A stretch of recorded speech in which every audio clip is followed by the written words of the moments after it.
আলীর কাছে কয় এক ফাতেহা পড়িতেই যদি সারা রাত যায় ওরে বাকি পুরা তাফসীর কইরা শোনাইতে পড়ে হযরত আলী বলেন দুটো শুইনা রাখো সবে সারা কোরআনের সার সংক্ষেপ এই ফাতেহা হয় ফাতেহার সার সংক্ষেপ বিসমিল্লাহ হয় ওই বিসমিল্লাহ সার সংক্ষেপ বেহরত হইল বেহরতের সার সংক্ষেপ নিচের মতো হলো আনা মুক্তাপুর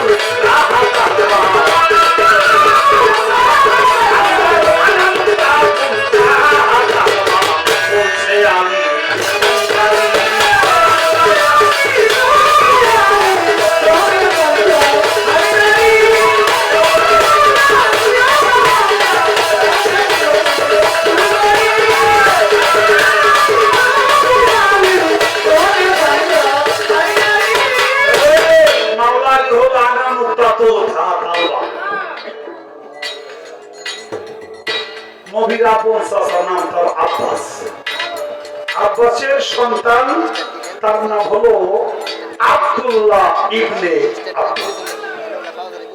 এই আব্দুল্লাহ কোরআন তার অনেক ব্যাখ্যা করতে পারতো, একটা হরফের অনেকাধিক, একটা আয়াতের একাধিক ব্যাখ্যা করতে হইলে নবী তারে খেতাব দিছিল রাসূলে মুফাসসিরে কোরআন।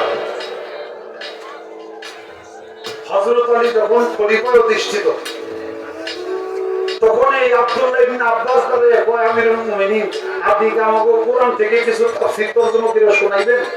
কয় হ্যাঁ শোনাবো। তো হযরত আলী দাঁড়াইছে বিসমিল্লাহির রহমানির রহিম আলহামদুলিল্লাহি রাব্বিল আলামিন সূরা ফাতিহা, আবার বিসমিল্লাহ, আবার ফাতিহা, আবার বিসমিল্লাহ, আবার ফাতিহা।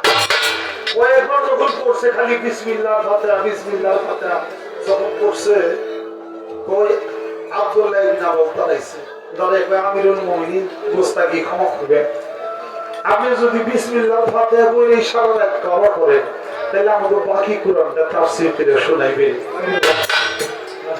তখন মাওলা আলী বলছিল